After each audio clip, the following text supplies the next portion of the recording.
4,8 milliards, c'est le nombre d'heures totales que nous avons passées sur un smartphone en 2023. Bien qu'il soit élégant, puissant, qu'il nous soit pratique dans la vie de tous les jours, le smartphone a dominé notre cerveau jusqu'à ce que nous ne l'utilisions plus correctement. Si vous passez des heures à scroller sur Insta ou même TikTok et que ça vous empêche de réaliser des tâches au quotidien, je vais vous parler aujourd'hui de comment retrouver le contrôle de la technologie avec des méthodes pour être plus productif. Le site data.ai, qui rassemble des données sur les consommateurs et sur le marché du mobile, a sorti en décembre dernier son rapport State of Mobile 2023 qui recense le nombre d'heures que nous passons sur notre smartphone. Ils ont annoncé que nous passons en moyenne 5 heures par jour sur notre smartphone, ce qui représente presque un tiers du temps où l'on est éveillé durant la journée. Passer des heures derrière un smartphone n'est pas un mal en soi, tout dépend de ce que l'on en fait.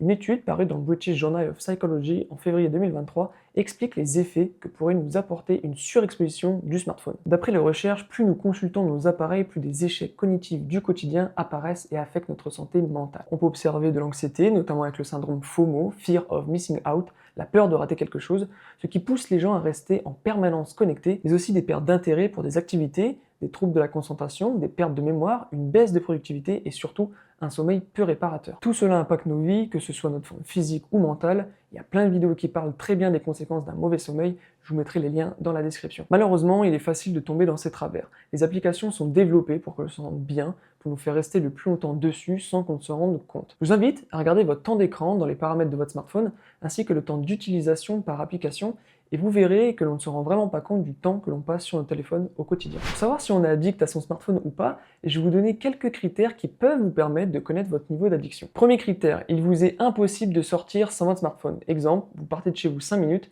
mais vous faites demi-tour pour aller le chercher car vous l'avez oublié alors que vous n'avez pas réellement besoin. Vous pouvez tester chez vous, essayer de mettre votre appareil dans une autre pièce et de rester 20 minutes sans l'avoir avec vous ou proche de vous. Second critère, ne plus avoir de connexion internet est une véritable torture. Vous n'avez plus internet et d'un seul coup vous vous ennuyez et votre caractère change. Troisième critère, ressentir des vibrations fantômes. Les vibrations fantômes, c'est cette impression d'entendre ou de ressentir une notification alors qu'on n'en a pas. Instinctivement, vous allez donc regarder votre smartphone. Avant-dernier critère, ouvrir une application que l'on vient de fermer. Celle-ci, elle est assez fréquente. Moi-même, il m'arrive souvent d'être sur Insta et de fermer l'application, puis d'y retourner quelques secondes sans vraiment en avoir besoin. Et enfin, dernier critère, regarder ces notifications toutes les 5 minutes. C'est souvent le cas lorsqu'on s'ennuie et donc pour s'occuper, on regarde ces notifications en quête de divertissement. Voilà, ces 5 premiers critères peuvent aider à connaître son niveau d'addiction selon si vous vous reconnaissez dans ces 5 exemples. Si je vous parle de ça, c'est que moi-même, j'ai été impacté par mon smartphone sans vraiment m'en rendre compte. Vous pouvez passer des heures à consommer du contenu sur Instagram, sur YouTube, et j'ai été jusqu'à développer des gros problèmes de sommeil. Notamment, j'avais énormément de mal à m'endormir. Du coup, je restais sur mon téléphone en me disant que j'allais pouvoir me fatiguer pour m'endormir et le lendemain, j'étais totalement épuisé. Avec le temps, je m'endormais de plus en plus tard, je dormais à peine 3 heures, je me réveillais souvent en retard et extrêmement fatigué. Et la journée, il me fallait beaucoup d'énergie et de temps pour effectuer certaines tâches basiques. J'étais clairement pas productif ni efficace. Alors tout ça, on ne s'en rend pas compte tout de suite, car certaines actions sont devenues une habitude et surtout une mauvaise habitude.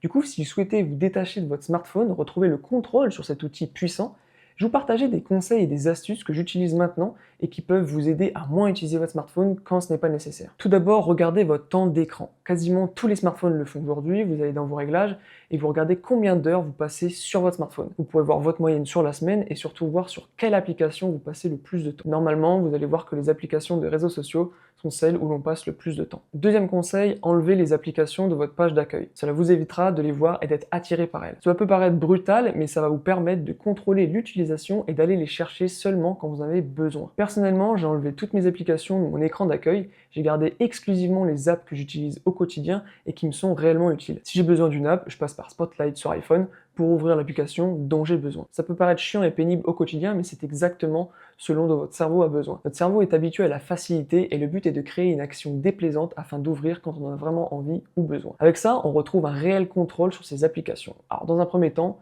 je vous conseille de retirer les applications que vous jugez inutiles, qui vous bouffent énormément de temps, et de supprimer au fur et à mesure celles que vous ouvrez sans vraiment savoir pourquoi. Ensuite, un moyen hyper efficace afin de se rendre compte du temps que l'on passe dessus, c'est de paramétrer une limite de temps. Fixez-vous une limite par jour et dès que vous l'aurez atteinte, vous aurez une notification vous indiquant que votre limite journalière est épuisée. Alors bien sûr, vous pouvez toujours contourner cela et continuer d'être sur les réseaux ou les applications, mais ça peut vous permettre de vous rendre compte que vous avez déjà passé 1 heure ou 2 sur TikTok, sur Instagram, alors qu'il est 10 heures du matin. Troisième conseil, celui-là je sais qu'il peut faire débat et qu'il est quasiment impossible pour beaucoup de monde, mais ne dormez pas dans la même pièce que votre téléphone. C'est idiot, Mais si vous vous couchez avec un téléphone à côté de vous, vous n'arriverez pas à dormir. Vous allez forcément chercher à vous occuper l'esprit avec et vouloir l'utiliser. Vous aimez regarder du contenu avant de dormir, déposez votre téléphone avant de dormir. Vous écoutez de la musique pour dormir, utilisez des enceintes connectées. Aujourd'hui, il existe plein de solutions. La technologie peut être vraiment un bon allié comme notre pire ennemi, surtout quand il s'agit de notre sommeil. Personnellement, j'ai un HomePod mini dans ma chambre et ça me permet d'écouter des podcasts, de la musique avant de m'endormir avec un timer qui coupe la musique. Alors, je sais que beaucoup utilisent son smartphone comme réveil. C'est vrai que c'est super pratique, on peut mettre plusieurs alarmes, se faire réveiller en musique. Mais le gros inconvénient, c'est que notre smartphone devient le premier objet que l'on prend dans nos mains avant même d'être debout. À présent, mon iPhone est la dernière chose que je prends avant de partir de chez moi.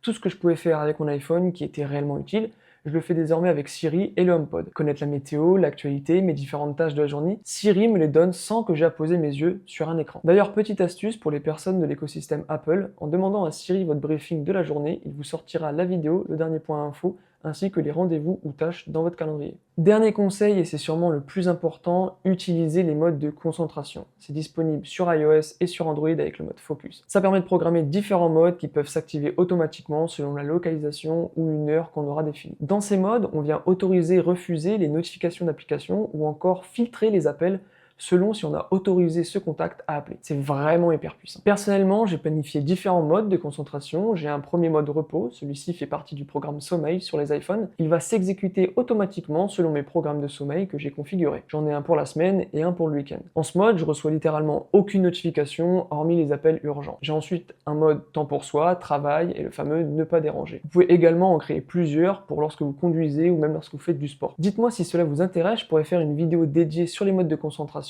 et sur tout ce qui est possible de faire avec. Comme j'ai dit, avec le temps, on prend de mauvaises habitudes et le fait de recevoir un message pendant que l'on fait quelque chose peut très vite nous couper dans notre élan. On arrête ce que l'on fait et une fois le message lu, on continue d'être sur notre téléphone. Et ça, en termes de productivité, c'est horrible. Si vous mettez en place et respectez ces quelques conseils que je viens de vous donner, vous pourrez ressentir une réelle différence. Alors, l'objectif n'est pas d'empêcher d'aller sur les réseaux sociaux, ou d'avoir des moments de divertissement, mais de récupérer un réel contrôle sur l'emprise qu'a le smartphone et la technologie dans nos vies. Ça va permettre d'être en meilleure forme, moins fatigué, qui sont des éléments importants pour être productif la journée. Quand on parle de productivité, que ce soit pour des tâches personnelles ou professionnelles, on tombe rapidement sur l'état de flow. L'état de flow est un concept développé par le psychologue Mihai Csikszentmihalyi dans les années 70. Il décrit cet état de flow comme une expérience dans laquelle une personne est totalement engagée dans une activité qu'elle en perd la notion de temps et de soi. Dans cet état, on ressent une sensation de fluidité, d'où son nom, mais aussi d'énergie et de satisfaction intense. Il nous arrive très souvent, sans le savoir, de rentrer en état de flow. S'il vous est déjà arrivé de constater qu'il était super tard lorsque vous étiez en train de jouer ou de lire, c'est que vous étiez dans un état de flow. Cet état est très recherché car derrière toute la complexité qui se passe dans notre cerveau à ce moment,